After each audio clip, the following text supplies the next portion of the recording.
So we start the fly by putting the hook in the vise, and then we're going to attach your tying thread right behind the eye with just a couple of wraps.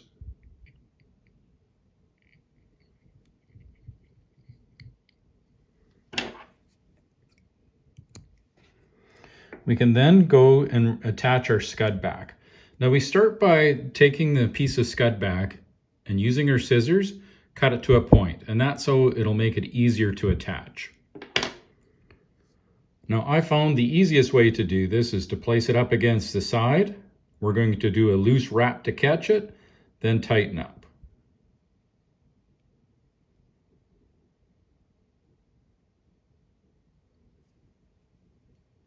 So we only put a couple wraps on it, make sure that it's secure, and we're going to pull it straight over the front and then put another couple wraps on.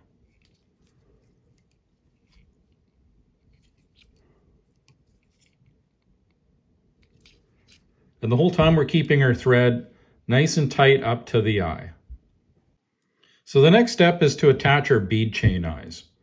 Now we're going to take our bead chain eyes and put them right behind the scud back. Ideally, you'll have it about a bead's width behind the eye.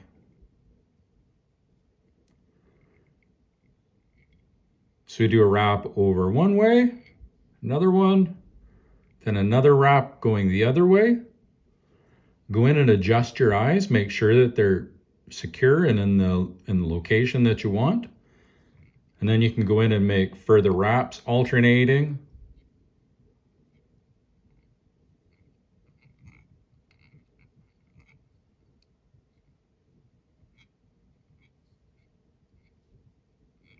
And to finish it off, I like to take my thread and go underneath the far side, underneath the near side, do that a couple of times. Finishing at the back and tighten it up. Then you can just double check to make sure that your eyes are nice and secure. Once done that, you can take your thread and we're going to wrap back to just in front of the hook point.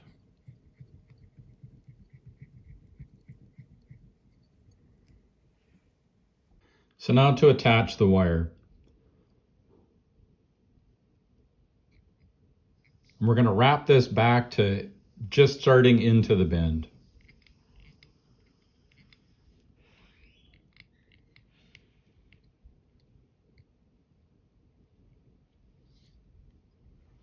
So now to dub our body. So the shape of the body is on this fly has a rather large rear end that starts quickly and then tapers down quickly and will end up stopping just a little bit behind the beads. Now the key to dubbing is not to put too much material on at any one time. So you put it up against the thread and twist, and you can hold the bottom while you do it to help build a nice thin noodle.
Now once I get to the end, if I have some excess, I can just pull it off. So now that I'm happy with the shape of my body, I'm going to take and I'm going to apply my wire and counter wrap it up to the tie-off point. And we're going to make fairly loose wraps. We're looking to probably put about 5 or 6 wraps in.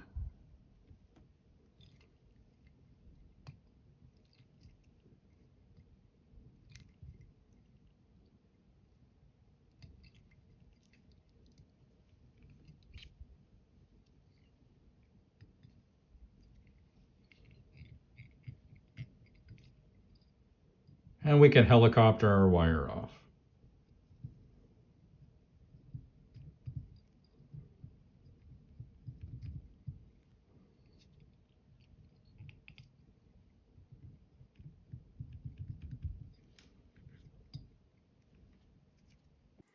So now for the legs. The legs are from a mallard flank. We're going to take about anywhere from 6 to 10 fibers, depending on how thick they are. We're just going to strip them off the stem, and we're going to attach them on, we're going to start with the far side. Now the length of the legs is about the same as the body.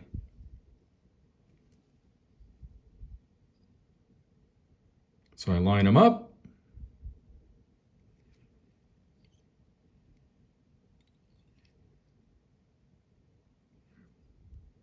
Adjust as necessary, and then I'll put one more tight wrap on.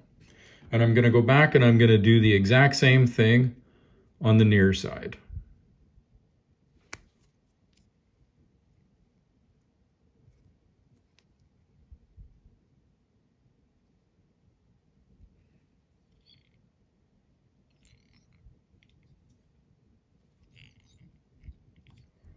And I can cut off the excess. I now can go back and I can finish dubbing the rest of the fly. And for this part, you specifically want to make sure that you have a nice thin dubbing noodle. You don't want a lot of material on.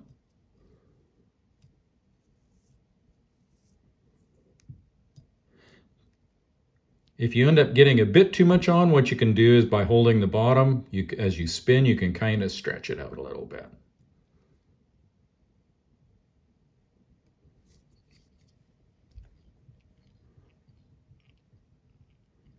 So in behind, we're going to go over top of the eyes. We're going to do a wrap or 2 up front, back around the eyes, and we're just looking to build up a bit of a head.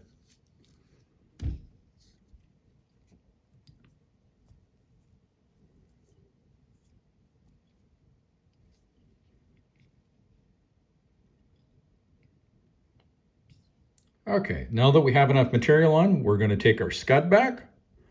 We're going to pull it straight back between the eyes. Do a loose wrap over top.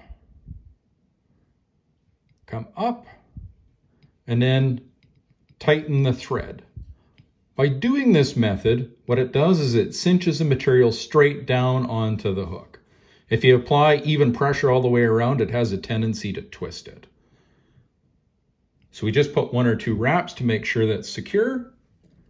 We can now go in and we can do our whip finish.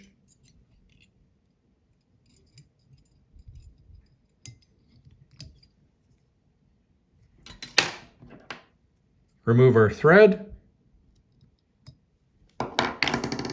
We then are going to take our scud back and we're going to cut it to length. So we're looking for about 3/4 of the length of the body. And make sure you're not cutting off the legs while you're doing this part.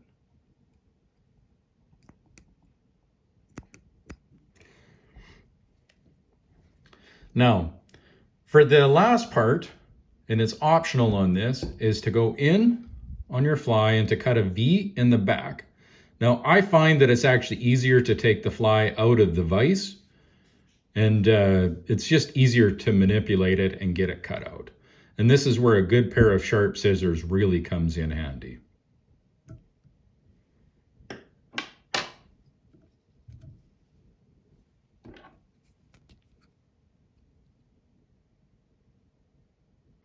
So now that I've got my fly reattached, I've cut the V out of the back of the fly, and there you go.